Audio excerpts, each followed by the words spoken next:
My name's Tommy Tomikawa. I am Miracosta class of 2017. I use he, they pronouns. This is actually my second take. My first take was very ranty. I'm trying to organize my thoughts better. I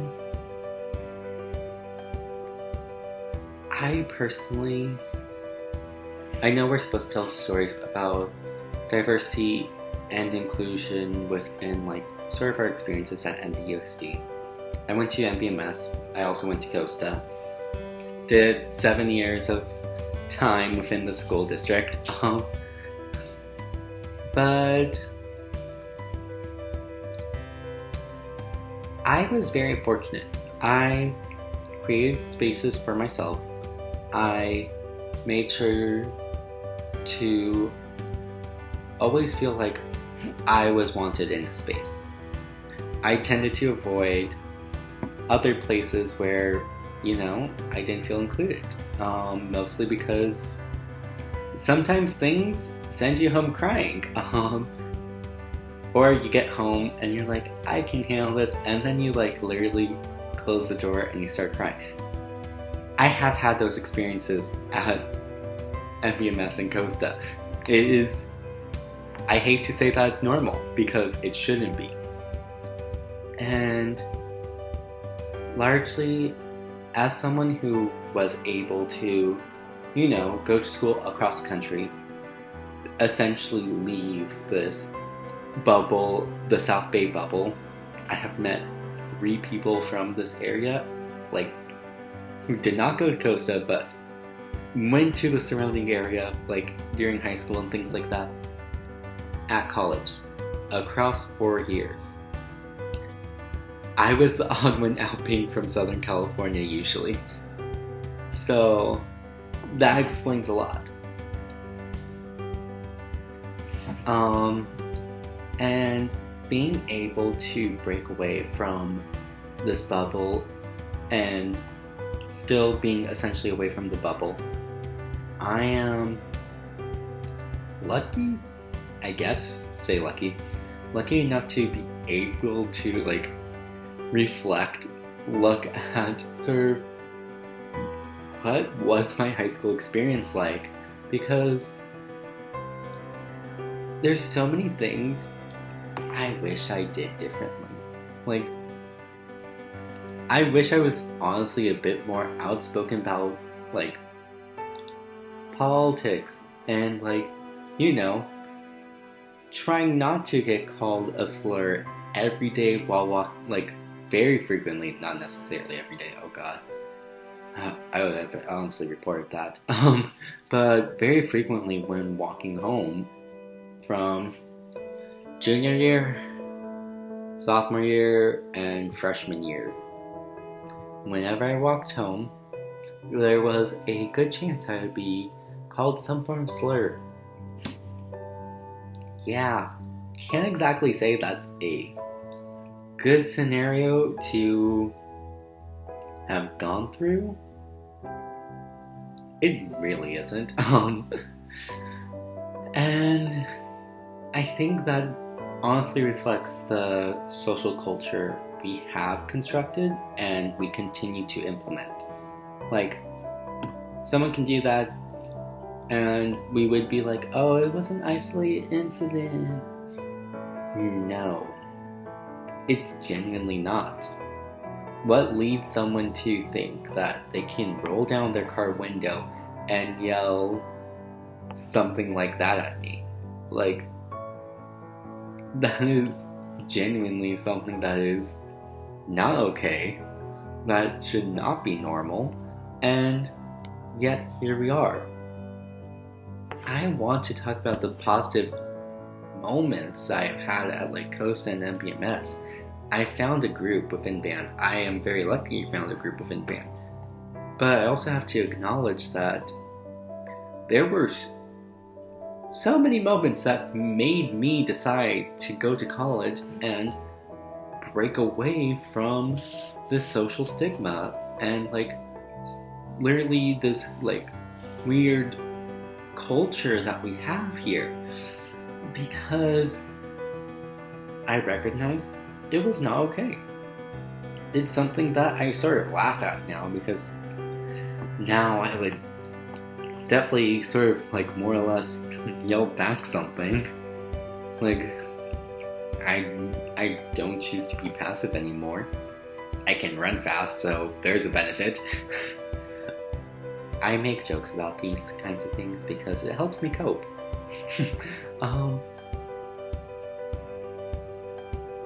But we don't necessarily have an actual inclusive measure to include LGBTQIA plus like kids and community.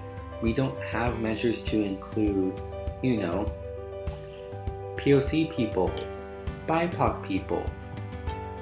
So like Black and Indigenous people, we don't have actual places really within like COSTA or like the system at large to include them in the larger bubble. We make affinity groups like, BSU, GSA, things like that, to make a space for them, like all marginalized groups.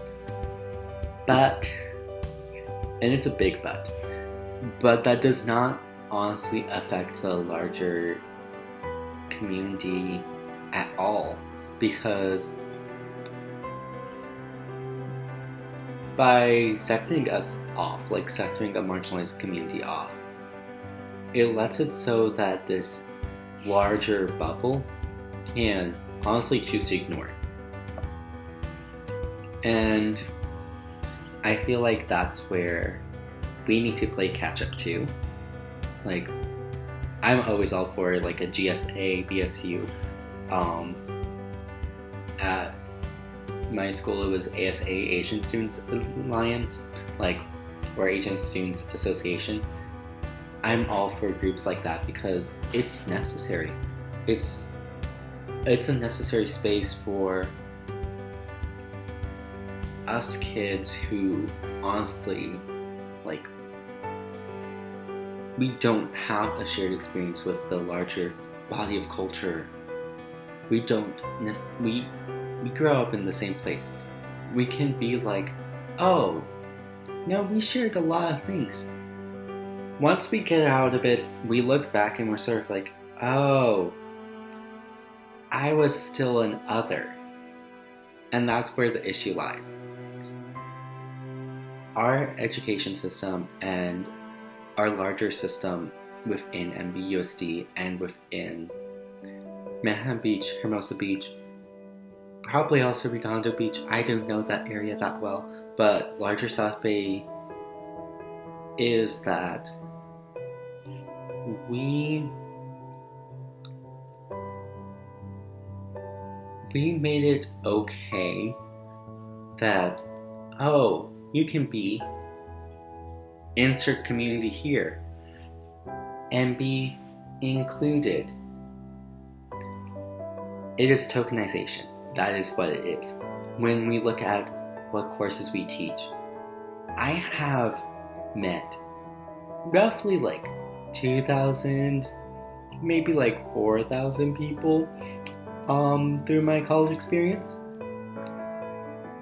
Almost all of them had AP World History.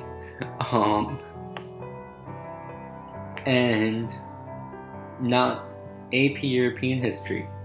Did I enjoy that course? 100%. I love the entire dramatics of literally that span of 400 years, from 1400 to the end of the 1800s. That's 500 years. But that's besides the point. A lot of other places that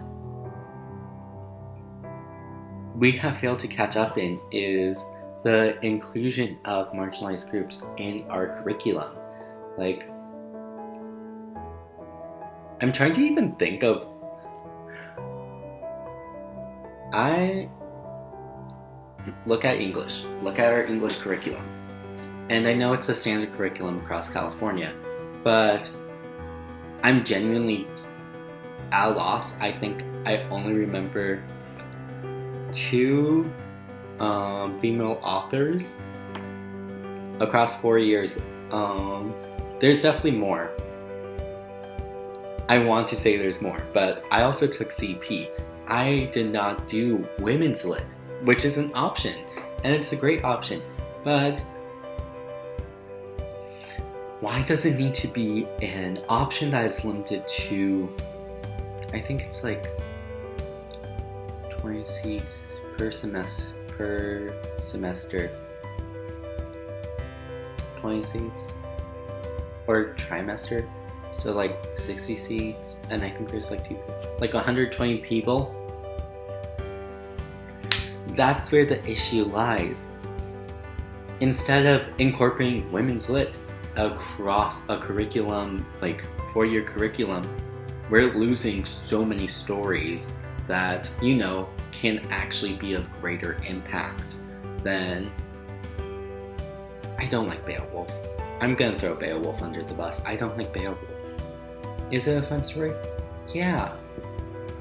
There's definitely other pieces of literature that we could read.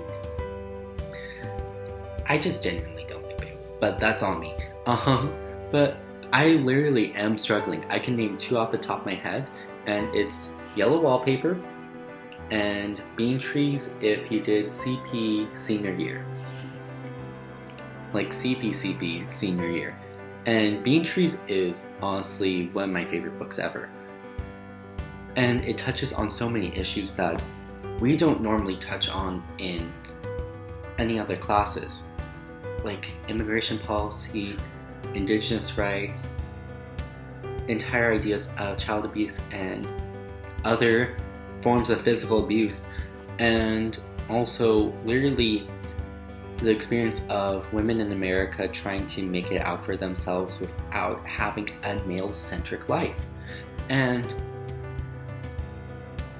you're like, that sounds interesting, I guess, but also it is something that, that seems like a really wide range of topics. And yet that is one of the only books I remember, and I know I'm remembering correctly, that actually touches on subjects like that across 4 years, and that is doing baseline curriculum. That is where we need to change. We need to restructure things like that. That way we can actually have more positive stories of diversity and inclusion without it feeling like tokenism. I am always thankful for an opportunity to speak, because I don't put myself out there enough to get many. But there's things that I'm like, I wish we had a LGBTQIA space besides GSA, just a space where,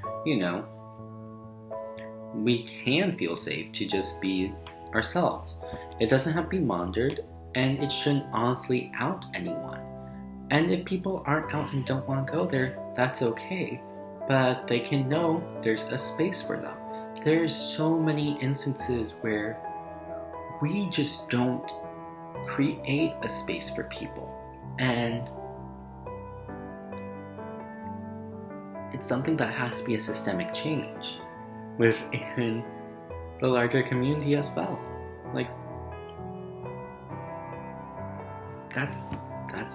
That's it. This was a lot less ranty than my first take. I will say the positive things. I am grateful for my friends. I am grateful for my time at Costa, because it did give me opportunities. I was able to push myself very academically and things like that.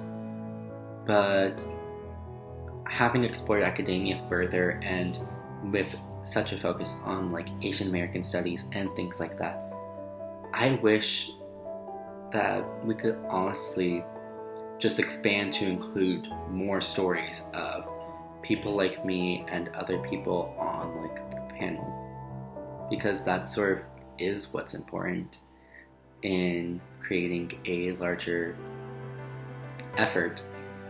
So thank you for listening. Yes, I am at work, so I should go.